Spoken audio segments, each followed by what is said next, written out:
Just outside Muncie, along a stretch of country road and tucked among fields of Indiana corn, sits a nationally recognized museum dedicated to over 200 years of aviation.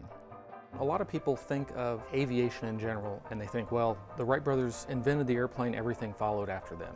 Well, actually more than 100 years before the Wright brothers, there were people experimenting, trying to understand how to successfully fly, how to design, how to build a full-size aircraft. And one of the first people to do that was Sir George Cayley.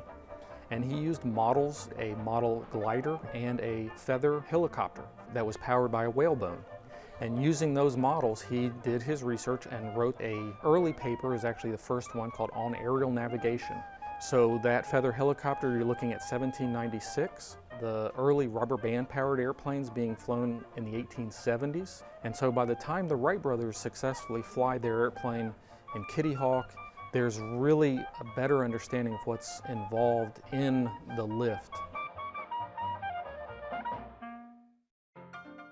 You start to see model magazines for kids like St. Nicholas magazine, as well as a lot of full-scale aviation magazines, start to have sections in them on model airplanes. And at almost the exact same time in New York, a lady by the name of Lillian Todd forms the very first model airplane club. She really sees the value of aviation in general and how much of a great tool it is for kids. And in 1915, they hold the very first airplane contest. As the contest grew in number and scale across the country, the competitive spirit helped fuel technological innovations and designs. As a result, model enthusiasts sought to establish a governing body for the model industry. During the 1936 National Championships, organizers founded the Academy of Model Aeronautics. The Nationals were one of the vital parts of the Academy of Model Aeronautics. In the early days, it was how did you build your airplane? You know, what techniques, what tips, what materials did you use that made your airplane better? In 1923, it was one rubber band powered event. Free flight, which is the oldest form of modeling where you just let the airplane go and it's timed for how long it will fly. There's control line, where the modeler is standing in the center of a circle and they're controlling it with a handle that has one or more lines that are connected to the airplane, and then you have radio control.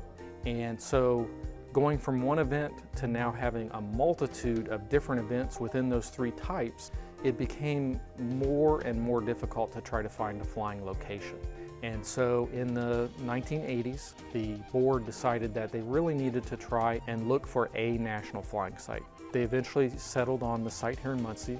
We have about 1,100 acres, and about 800 of that is devoted and available for flying models from. Today, the site includes the Academy of Model Aeronautics National Headquarters. They're one-of-a-kind museum dedicated to the history of model aviation, and of course, competitions. We've had upwards of 30 countries actually send teams here to Muncie flying model airplanes.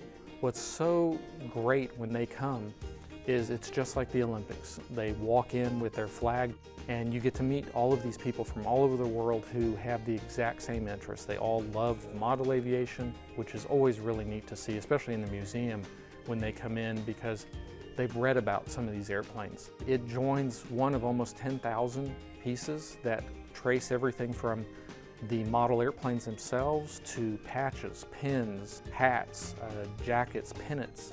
So we try to tie all of that together, and the museum does rotate things around. So what you come in and see this time, you might not see later on. So what's neat for us is to be able to have this flying site where visitors, for example, they can see in the museum a radio-controlled pylon racing aircraft and read about it, but then on occasion they can actually go out on site and see that event. It makes a wonderful opportunity to see the history here and then see active current participation by the modelers out on site. The museum recently received designation as a civilian museum with the National Museum of the United States Air Force program, displaying the latest concepts and technologies being tested by NASA Dryden for visitors to see. For them to be able to come in and see the hobby aspect of it, but then especially for families that bring in kids, where they can see, yes, they could get involved in a hobby, but in today's world of unmanned air vehicle, there is a tremendous amount of possibilities for those kids for careers. It really ties the past and the present and the future all together. There's nowhere else in the United States that you can go that you can see all of these things together. For a visitor, I think it's a really neat opportunity that just here in Muncie, you know, next to an 1,100 acre field is a treasure like we've got.